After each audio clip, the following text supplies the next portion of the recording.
Bonjour, bonsoir mes frères et sœurs en Jésus-Christ. Comment allez-vous? Comment ça a été la semaine? Je pense que par la grâce de Dieu, nous sommes bien. Voilà, aujourd'hui, c'est toujours avec vous, votre sœur Lucie. Comme d'habitude, nous nous retrouvons pour partager les mots d'encouragement dans la parole de Dieu. Sans plus tarder, je vais lire quelques versets qui se trouvent dans Juges chapitre 6 à partir du verset 1er à 6. Voilà. Les enfants d'Israël firent ce qui déplaire à l'Éternel, et l'Éternel les livra entre les mains de Madian. Pendant 7 ans, la main de Madian fut puissante contre Israël. Pour échapper à Madian, les enfants d'Israël se retiraient dans les ravins, dans des montagnes, dans les cavernes et sur les rochers fortifiés. Quand Israël avait semé, Madian montait avec Amalek et les fils de l'Orient, et ils marchaient contre lui.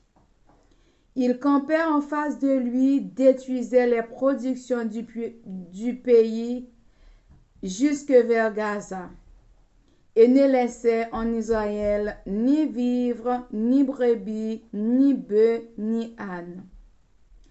Car ils montaient avec leurs troupeaux et leurs tentes, ils arrivaient comme une multitude de sauterelles, ils étaient innombrables, eux et leurs chameaux, et ils venaient dans le pays pour les ravager. Israël fut très malheureux à cause de Madian, et les enfants d'Israël criaient à l'Éternel. Parole du Seigneur. Amen. Dans ce passage, mes frères et sœurs, quand on parle de ce passage, nous voyons la désobéissance. Pourquoi je dis la désobéissance? Parce que la parole de Dieu nous explique que les enfants d'Israël furent ce qui déplaît à l'Éternel. Et parce que les enfants d'Israël faisaient ce qui déplaît à l'Éternel, l'Éternel les livra entre les mains de Madian. Et vous pouvez poser la question pour dire, mais c'est quoi comme péché le peuple d'Israël a fait que l'Éternel a pu livrer ce peuple entre les mains de l'ennemi? Parce que vous savez, ce peuple est un peuple idolâtre. Il aime les idoles, adore les idoles. Et l'Éternel est un Dieu jaloux. Il ne partage pas sa gloire à un homme, ni son honneur aux idoles.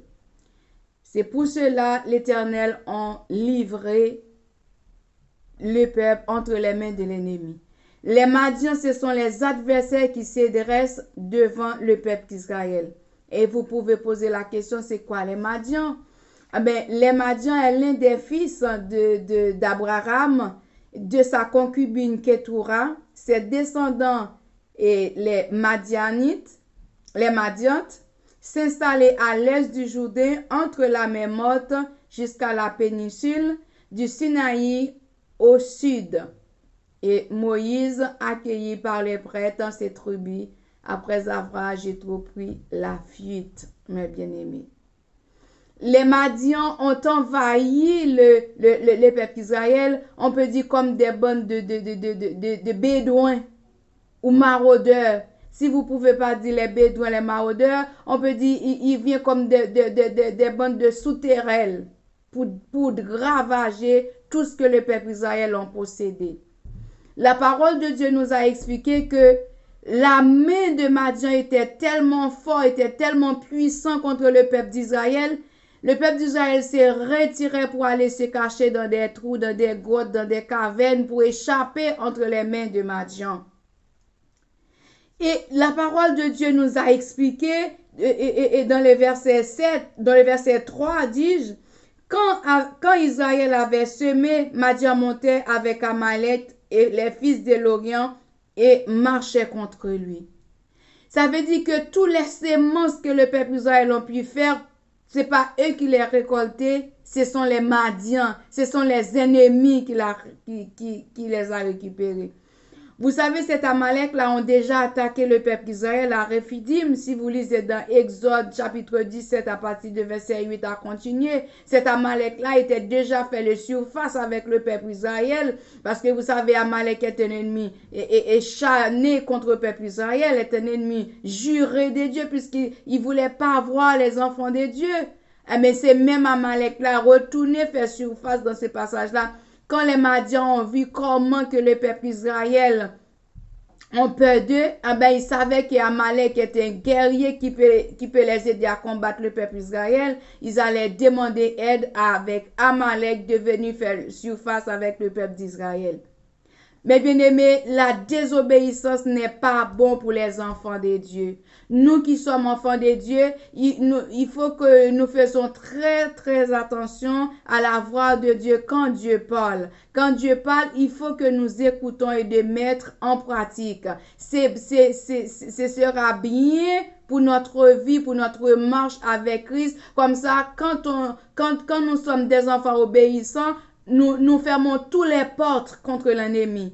L'ennemi ne peut pas franchir notre porte parce que quand nous obéissons et écoutons, vous qui sommes enfants de Dieu, vous savez qu'est-ce que Dieu, qu'est-ce qu'il aime, qu'est-ce qu'il n'aime pas, parce que puisque nous avons la Bible en main, la Bible c'est notre lumière et notre boussole qui nous éclaire, qui nous guide. Notre guide c'est la Bible qui est dans notre main, mes frères et sœurs. Nous devons obéir avec la parole de Dieu que Dieu a laissée pour nous. Comme ça, nous fermons toutes les portes, l'ennemi ne vient pas nous piétiner.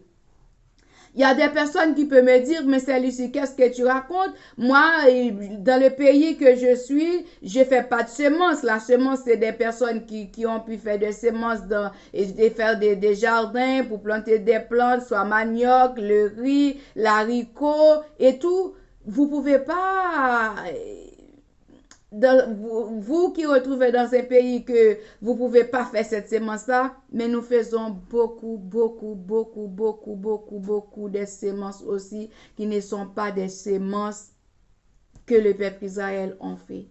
Vous pouvez me dire que moi, j'ai mon compte en banque, Dieu merci, il n'y a pas d'arnaque, il n'y a pas de souci. Oui, il n'y a pas de souci, mais la joie que Dieu vous a donnée, la paix que Dieu vous a donnée, l'intelligence que Dieu vous a donnée, la compréhension que Dieu vous a donnée, c'est quelque chose, c'est un semence que Dieu a fait en vous, mais en nous, mes frères et sœurs. Nous devons garder ces semences-là pour notre marche avec Christ. Si nous ne faisons pas attention, les Madians peuvent enlever toutes ces semences-là dans notre vie. Et vous savez, dans un moment à l'autre, et quand le peuple Israël était vraiment attaqué par ce bande de sauterelles là qui vient pour manger tout ce qu'ils ont, tout ce que les peuples ont pu posséder, eh bien, le peuple Israël était très malheureux. C'est pour cela, quand on perd de la joie, on est malheureux, on est malheureuse. Satan, le diable, on fait tout pour enlever notre joie. Vous savez, la joie que Dieu nous a donnée, c'est la guérison pour notre corps, c'est la guérison pour notre âme. La paix que Dieu nous a donnée, c'est la guérison. Quand je te dis, c'est la guérison, si vous passez une journée, vous êtes en paix en vous-même, vous êtes en paix avec les autres. Vous voyez comment la joie déborde dans votre cœur. Vous chantez la grandeur de Dieu, vous louerez Dieu sans arrêt. Vous ressentez que vous êtes en bien, vous ressentez la présence du Saint-Esprit qui se manifeste, qui mouvemente en vous. Vous sentez que vous êtes dans le bien, quel que soit ce qui arrive sur votre chemin. Rien n'était pour vous et vous n'allez pas déranger parce que le Saint-Esprit déjà prend place. Il a mis la paix, il a mis la joie dans votre cœur. Satan, le diable, ne peut pas trouver votre argent pour le voler, mais il peut enlever votre joie. Vous pouvez voir que vous passez une journée à l'église et vous recevoir quelque chose. Le Saint-Esprit parle à vos cœurs. Le Saint-Esprit parle à notre cœur. Et nous sentons que nous sommes bien, mais en sortant de l'église, vous savez, il y a un Madian qui peut enlever votre joie par une parole déshonnête, par un comportement bizarre. Ça peut vous déranger. Il faut être très vigilant dans ce sens-là. Il faut être très vigilant dans le sens-là. Retiens ferme ce que tu as, afin que les Madians, les Amalek ne l'enlèvent pas, mes bien-aimés. Heureusement, les enfants d'Israël, c'est quand ils sont en détresse, il y avait un Dieu, il y avait quelqu'un qui peut faire appel au secours, qui peut venir les délivrer, mes frères et sœurs. Le peuple Israël était en détresse, il criait à Dieu. Dieu fait appel à Gédéon, vient de consacrer leur vie pour aider ce peuple à sortir dans ce moment difficile. Malgré le Gédéon a cherché toutes les excuses, si vous lisez tous les chapitres, où vous allez voir que Gédéon dit à l'Éternel, moi Seigneur, envoie quelqu'un d'autre, je sais pas parler. Et moi je sortis dans une famille pauvre. Ma famille est pauvre et moi je l'un des plus petits de ma famille. L'Éternel ne comptait pas que sur la pauvreté. Vous pouvez voir, économiquement, vous n'avez pas d'argent, vous dites que vous êtes pauvre, mais en esprit, vous êtes riche en esprit. Quand l'Esprit de Dieu habite en vous, il dominait sur tout cela. C'est pour cela qu'il nous a dit, cherchez premièrement le royaume de Dieu et la justice, et tous les autres sont devenus comme des dieux. Cherchez premièrement le royaume de Dieu. Et vous savez que la personne que vous trouvez qui est plus bas, qui n'ont pas d'argent, qui ne sait pas faire des choses, mais dès que la présence de Dieu ont rempli leur vie, il peut faire de grandes choses. Dieu peut l'utiliser pour vous sortir dans un moment difficile que l'argent ne peut pas sortir, mes bien-aimés. Il y a des situations que nous retrouvons. Vous pouvez avoir beaucoup d'argent, mais dans la situation ça, vous avez besoin un Gédéon, vous avez besoin un Hur, vous avez besoin un Aaron qui peut rester à côté de vous pour soutenir votre bras, pour vous aider, mes bien-aimés, dans la prière, à chercher vraiment la présence de Dieu pour sortir dans cette situation. Il y a des situations que nous retrouvons, mes frères et sœurs. L'argent ne peut pas vous sortir. L'or et diamant ne peut pas vous sortir. La relation terrestre ne peut pas sortir. C'est que la relation céleste qui peut nous sortir dans ce moment difficile, ça, mes bien-aimés. Croyez en Dieu. Restez fixés votre regard sur le Seigneur Jésus-Christ, c'est lui qui peut nous délivrer.